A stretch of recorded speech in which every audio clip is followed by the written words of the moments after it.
মাঝে মধ্যে মনে হয় যে আমি ছাড়া আমার বাকি চারপাশে যারা আছেন সবাই ফেরেশতা।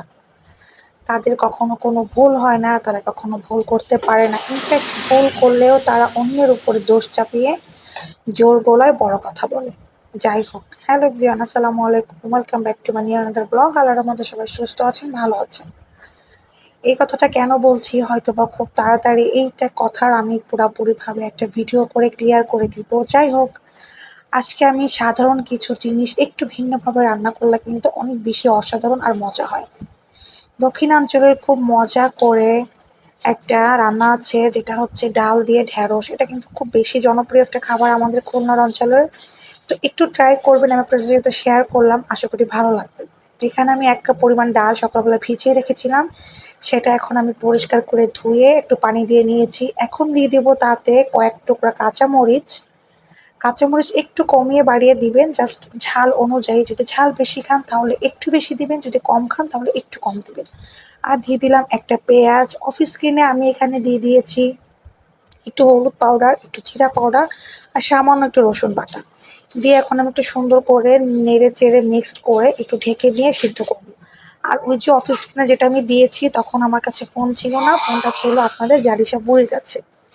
যাই হোক, এই তো আমি ডালটা এখন অপেক্ষা করব সেদ্ধ হওয়া পর্যন্ত। যতক্ষণ পর্যন্ত সেদ্ধ না হয় আমি একটু চেক করে দেন আবার ঢেকে দিলাম। তো এই তো মোটামুটি এখন আমি ডালটা সেদ্ধ করে নিচ্ছি। ডালটা যখন সেদ্ধ হয়ে যাবে তখন আমি তুলে তার মধ্যে একটু ডাল ঘুটনি দিয়ে একটু ঘুটে দিব। মানে আধা ভাঙা হলে কিন্তু এই ডালটা খেতে বেশি মজা লাগে।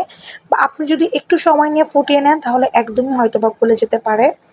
তো এখন আমি তার মধ্যে দিয়ে দিলাম ২৫০ গ্রাম পরিমাণ ঢ্যাঁড়স। যেহেতু এখানে আমি ১ কাপ ডাল নিয়েছিলাম তার মধ্যে আমি ২৫০ গ্রাম পরিমাণ ঢ্যাঁড়স দিয়েছি। আর যেহেতু আমরা বাসায় মাত্র ২ জন মানুষ তাই আমি একটু কমিয়ে রান্না করছি। তো এই তো এখন আমি ঢেকে দিয়ে আমি আবার একটু উঠিয়ে নেড়েচেড়ে দেখে নিব যে ঢ্যাঁড়সটা পরিপূর্ণভাবে সেদ্ধ হয়েছে কিনা।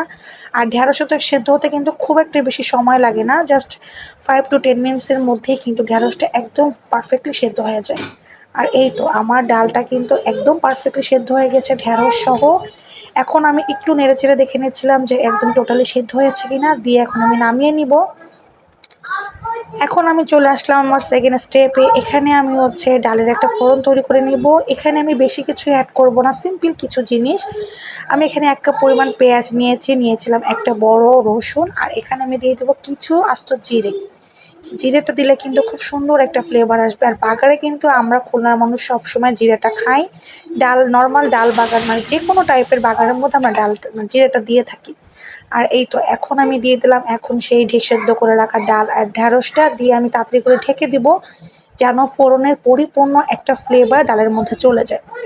দিয়ে আমি জাস্ট ২ মিনিট কুক করে নিব। এখানে আর কুক করার কিছু নাই, শুধুমাত্র ফোড়নের স্মেলটা বসে যাবে, তার জন্য জাস্ট ২টা মিনিট ঢেকে একটু কুক করে নিব। আর এই তো মাই ডাল দিয়ে ঢ্যাঁড়স কেমন লেগেছে অবশ্যই কিন্তু জানাবেন আমার এই ডাল দিয়ে ঢ্যাঁড়স। আজকের ব্লগটি এই পর্যন্তই। সবাই ভালো থাকেন, আল্লাহ হাফেজ।